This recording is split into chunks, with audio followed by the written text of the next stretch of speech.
Hace cerca de un siglo, por el año de 1888, 89, 90, la vida nocturna de París giraba en torno al barrio de Montmartre. Era un lugar un poco apartado, sobre unas colinas, que había mantenido cierto carácter rural, pero en el cual se habían desarrollado muchos centros de vida nocturna y de vida alegre. Particularmente un tipo que llamaban el Café Concierto. Ese Café Concierto era un lugar donde había música, baile, bebidas, mujeres, y en fin, confluían y se reunían allí toda la gente que estaban en busca de una vida fácil, alegre o libertina. Entre la gente que concurrían a estos sitios, y particularmente a uno de ellos que se hizo muy famoso y que se llamaba el Molino Rojo, el Moulin Rouge, ese Molino Rojo fue uno de los grandes centros de esos café-conciertos que se hicieron famosos. Y entre la gente que allí concurría, los hombres de la época que allí concurrían, había un personaje extraño, era una especie de monstruo, un ser de una deformidad llamativa, contrahecho, con unas piernitas sumamente cortas, un torso más o menos normal, una cabeza poco atractiva, pero también de tamaño normal, de modo que su figura era una figura que llamaba a la curiosidad, en algunos casos crueles a la burla, en todo caso era extraño, era anormal, se situaba desde el primer momento en que aparecía o se le veía en una situación que no era la misma de que disfrutaban los demás clientes del Molino Rojo. ¿Quién era este hombre? Este hombrecillo, este ser, esta especie de aborto de la naturaleza, este ñomo, ¿quién era? Con su aspecto grotesco, con sus proporciones contrahechas. Era, en primer lugar, pertenecía a una de las grandes familias nobles de Francia, era el conde Enrique de Toulouse-Lautrec.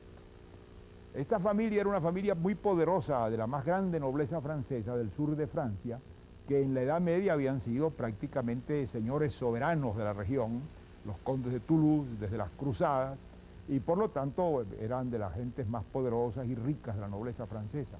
Y este ser, que tenía en ese momento 24 o 25 años de edad, era el heredero. Todavía vivía su padre, pero sobre él iba a recaer el título de conde de Toulouse-Lautrec. Pero no era solamente por ser el conde de Toulouse-Lautrec y por ser un ser con un aspecto físico tan increíble y tan extraño que la gente se fijaba en él. Es que era además un gran artista, era un pintor, y un pintor excepcional. En esa época en que el arte estaba sufriendo una transformación gigantesca, en que ya había aparecido la gran revolución impresionista, en que los grandes maestros impresionistas habían creado todo un juego de nuevas maneras de ver la naturaleza y de representar la luz, habían surgido pintores de gran talento, había surgido Monet, en primer lugar Manet, había surgido Renoir, había surgido Pizarro, y esta era una nueva generación de jóvenes pintores que eran, como si dijéramos, el relevo de los impresionistas, que habían aprendido en los impresionistas, pero que ya no repetían la fórmula impresionista tal cual, sino que buscaban dentro de aquello otros desarrollos. Y uno de ellos era este joven, este ser anormal, doloroso de contemplar, con una vida difícil, que vivía en París como artista. No le fue fácil a Toulouse-Lautrec hacer que su familia aceptara que él se dedicara a ser un pintor. Pero desde luego, como era un ser tan fuera de lo normal, que había tenido una niñez dolorosísima porque había sufrido accidentes y fracturas de las piernas, que debía tener una enfermedad congénita de los huesos que lo hacía propenso a todo esto y que determinó por fin que sus extremidades inferiores no se desarrollaran y fueran sumamente cortas. Todo esto hizo pues que la familia lo tratara de un modo un poco particular y que disfrutara y gozara de algunas ventajas que no hubiera tenido normalmente. Entonces le permitieron que hiciera lo que quisiera hasta cierto punto, le pasaban una pensión y vivía en París. Y allí en París frecuentaba los medios artísticos y frecuentaba esos medios nocturnos, porque toda su vida, tal vez hasta por su misma condición física, él tuvo una gran inclinación por esa vida nocturna en que iba gente de baja ralea, iban gentes marginales, iban los libertinos de la época, e iban también cantantes, artistas, y desde luego los bajos fondos y la prostitución. Todo esto era el mundo en que él se movía allí, en gran parte hasta por su condición que lo excluía del comercio normal de la gente. Pero este hombre comienza a pintar muy joven y comienza a buscar su camino también desde el primer momento.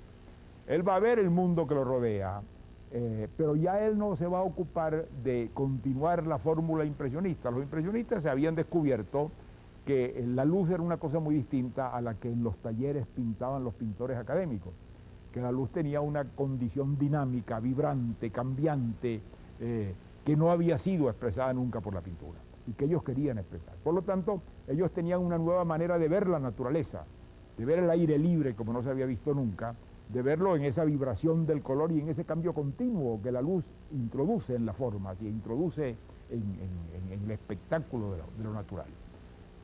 Pero él no se va a quedar en la reproducción de esas fórmulas del paisaje impresionista al que había llegado a su perfección, sino que él va a comenzar, no solo él, siguiendo una línea que ya había brotado en el momento mismo del impresionismo, a buscar otros desarrollos. Él le va a interesar particularmente las personas, la fisonomía humana, la figura humana, el retrato y los ambientes cerrados. Es decir, lejos de ser un pintor de la naturaleza abierta como los impresionistas, él va a pintar una gran parte de su obra en ambientes cerrados, en luz artificial. Y no va a ser un pintor que va a llevar adelante ese estudio de la vibración de la luz en la naturaleza, sino que va a aprovechar los hallazgos de color que han hecho los impresionistas para trabajar sobre el color en grandes planos y en grandes contrastes de color, con una enorme estilización de la figura. Esto lo habían iniciado en cierta forma pintores de la época impresionista como Forán, el famoso Forán que había hecho, era famoso por sus grabados y también por sus cuadros, con escenas de la vida ordinaria de la gente del pueblo en París.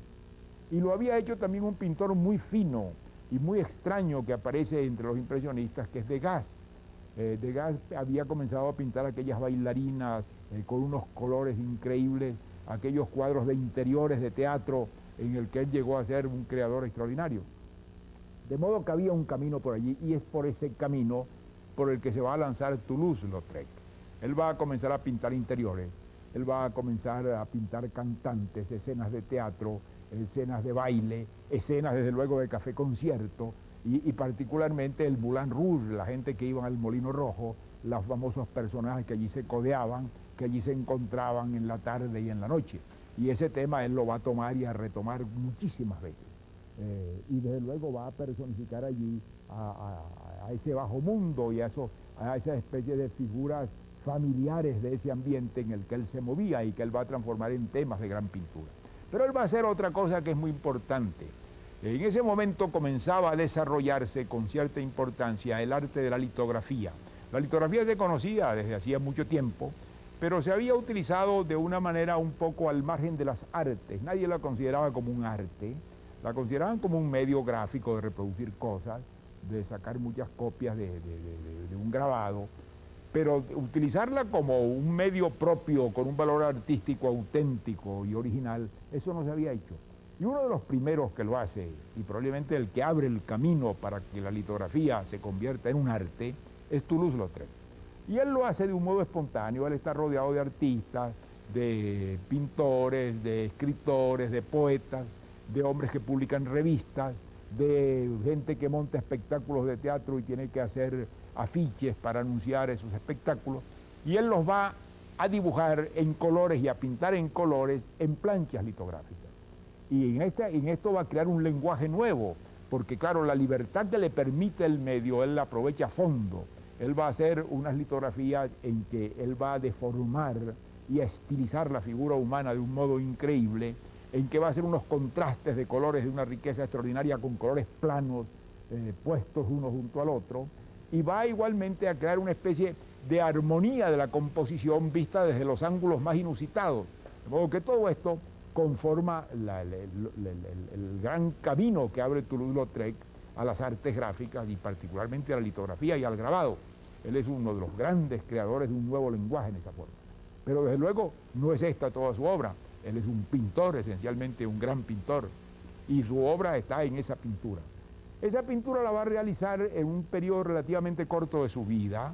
Él va a morir muy joven, va a morir el año de 1901, de apenas 37 años de edad, y la gran época creadora de su vida tiene 10 años, va de 1889, la época en que empieza a pintar los personajes del Molino Rojo, hasta el año de 1899, digamos.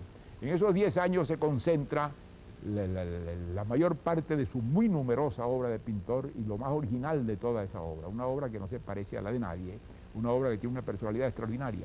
En cierta forma, él forma parte, él se integra, de hecho, aunque claro, no formaron, por así decirlo, nunca un grupo, a un cierto número de pintores que van a formar lo que más tarde se va a llamar con otro lenguaje, el postimpresionismo.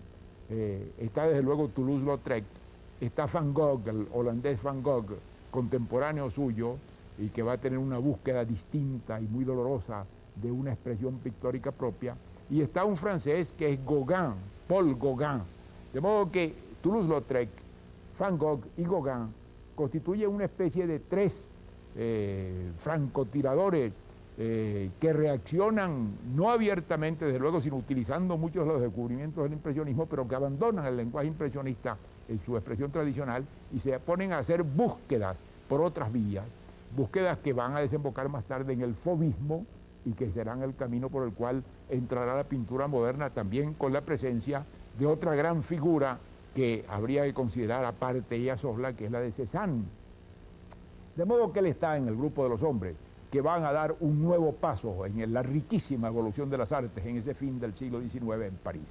Y lo va a hacer en ese medio, utilizando los personajes de ese medio bajo, de ese medio ruin, de ese medio moralmente descalificado en que él se mueve, y en que se mueve en gran parte por su dolencia física, por su condición y su aspecto, que lo condenan a ser un marginal toda la vida y que lo llevan, claro está, al alcoholismo, que finalmente lo va a matar, además de su mala salud, y al aislamiento. Él va a ser un hombre muy aislado, muy solitario, que no va a tener otras amistades que la de esa gente que se mueve en ese ambiente de los café conciertos, de la puerta trasera de los teatros, que gira en torno a la bohemia, a lo que se llamaba en esa época la bohemia literaria, artística o mundana. Y allí van a surgir unos personajes que él va a inmortalizar. Él va a pintar, por ejemplo, con mucha frecuencia las bailarinas, las cantantes que figuran en los teatros de Montmartre y que figuran en los cafés conciertos. Hay allí, por ejemplo, una cantante que fue muy famosa, Yvette Gilbert, a la que él va a pintar con muchísima frecuencia. Y hay un personaje también muy curioso, que era una de estas mujeres que asistían en busca de clientes al Molino Rojo. Tenía un nombre muy feo, la llamaban la glotona, la goulue. Era una pobre mujer muy inculta, producto de un medio social que la había llevado pues allí a esa actividad tan poco honorable para ella. Pero era una buena mujer, era una mujer que tenía simpatía personal y desde luego ella concibió una cierta simpatía y afecto por Toulouse-Lautrec. Y Toulouse-Lautrec se lo paga pintándola en muchas ocasiones. Él va a pintar a la glotona bailando el can-can en el Molino Rojo, con un personaje también muy famoso del Molino Rojo, que era un bailarín masculino, que era la pareja titular de la glotona, de la goulue, y este hombre lo llamaban Valentín el Deshuesado, Valentin le Desosé, porque era un hombre pues, que se movía con una agilidad extraordinaria como si no tuviera huesos. Y esa pareja la pintó Toulouse-Lautrec muchísimas veces, en muchos de esas representaciones de la vida nocturna en el Molino Rojo. Pero llegó a algo más. Una vez, en una de esas ferias, en París a fines del siglo pasado, y todavía persiste en algunas partes, se hacían en algunos barrios de París ferias anuales en cierta época del año, y venían a esas ferias vendedores ambulantes, exhibiciones de teatro portátil, cantantes de barrio que iban recogiendo después que cantaban alguna contribución del público, es decir, y música popular y elemental. Y la glotona puso en una de esas ferias de barrio, a fines del siglo XIX, una barraca de ella, en que ella se presentaba cantando y exhibiéndose y bailando. Y para adornar su barraca, una modestísima barraca de tela pintada, donde ella cantaba y la gente daba algunos centavos por oírla, ella le pidió a su amigo Toulouse-Lautrec que se la decorara, y Toulouse-Lautrec se la decoró. hizo una obra maestra, una de las grandes obras maestras del arte de fines del siglo XIX, en aquella modestísima barraca de una pobre mujer cantante de feria que era la Glotona. Hoy en día lo que queda de esas telas, lo que se salvó de esas telas está en los museos de Francia y es una de las grandes creaciones del postimpresionismo. Él lo que hacía era complacer a la Glotona, decorar con aquella pintura de genio lo que de otro modo hubiera sido una miserable cabaña donde una pobre mujer cantante cantaba para un público transeúnte una que otra canción de segunda mano. Pero esto es el genio del arte y este es el don creador de los grandes artistas. Toulouse-Lautrec pintó, desde luego, toda esta gente que poblaba su mundo. A veces eran gente desconocidas y valiosas, como un famoso retrato que le hizo Oscar Wilde. A veces eran personajes de la nobleza, a veces era su propia familia, algún retrato de su padre, el conde de Toulouse-Lautrec, o de su madre.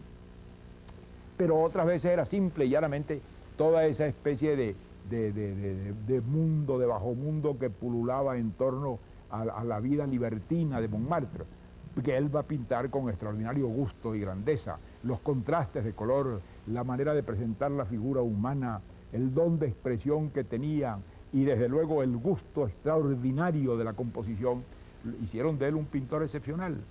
Esa obra de Toulouse-Lautrec es breve, dura y florece en esa etapa tan corta de su vida que va de 1886-87 hasta 1899. Son 10 o 12 años de gran creación original de este hombre solitario, desgraciado, mal comprendido, mal avenido con la vida, mal avenido consigo mismo. Y esa labor va a terminar con su enfermedad y con su vida. Ya al final, en el año de 1899, él regresa a vivir con su madre y con su familia. Está muy enfermo, es muy poco lo que puede hacer, pasa crisis nerviosas muy agudas, porque claro, el alcoholismo influye en esto y además su estado físico y la especie de acondicionamiento psicológico que le produce el verse a sí mismo, el darse cuenta de cómo lo ven los demás. En eso no escatimaba él la crueldad consigo mismo, se autorretrató muchas veces y se representó en sus cuadros de una manera despiadada y se hizo caricaturas incluso que son de las más horribles visiones del propio Toulouse-Lautrec que haya hecho nadie. De modo que él tenía una especie de tortura interna con la tragedia de su aspecto contrahecho y de su condición. Y eso le producía crisis graves periódicas. Algunas veces tuvieron que internarlo en lo que en esa época existían como sanatorios para enfermos mentales. Pasaba allí unos meses, volvía a salir, recaía en el alcoholismo, pasaba temporadas horribles, se reponía. Por último, en esos 2 años finales de su vida, va a vivir con su madre y su familia bajo el amparo y la protección de ellos. Pero ya estaba deshecho Toulouse-Lautrec y ya no era posible recuperarlo. Y el año de 1901 muere en el seno de su familia a los 37 años de edad y deja esa obra.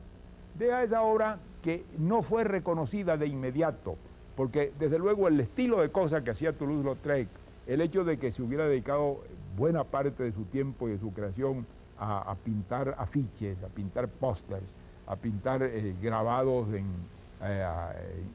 litografía para anunciar obras de teatro, para anunciar canciones, todo eso para un público que pretendía que la pintura era otra cosa, para un público con tradiciones académicas y burguesas muy poderosas, no era como para inclinarlo a valorar la pintura de Toulouse-Lautrec. Él quedaba por allí como un ser curioso, un poco como uno de esos francotiradores como fue Van Gogh y como fue Gauguin, pero en un plano incluso peor, porque siquiera Van Gogh y Gauguin no representaban para esa mentalidad predominante el recuerdo de un bajo mundo que ellos consideraban moralmente descalificado y dañino. Eran otra cosa, eran otro estilo de cosa, pero de todos modos ellos tres constituían sin duda alguna una especie de margen de la vida y de la creación artística que nosotros tenemos que ver hoy de otra manera y ver como una avanzada, como la gente que estaban abriendo un camino hacia una evolución que no se iba a detener y que al contrario se iba a acelerar y a crear todo el arte moderno. Y entre ellos estaba Toulouse. Ahora, claro, ese reconocimiento de Toulouse como gran artista fue lento.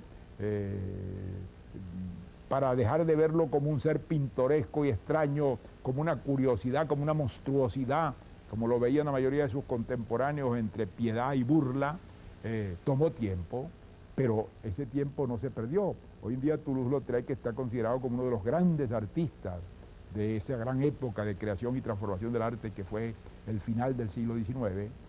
Existen museos dedicados a él en su tierra natal, en el sur de Francia, en Albi.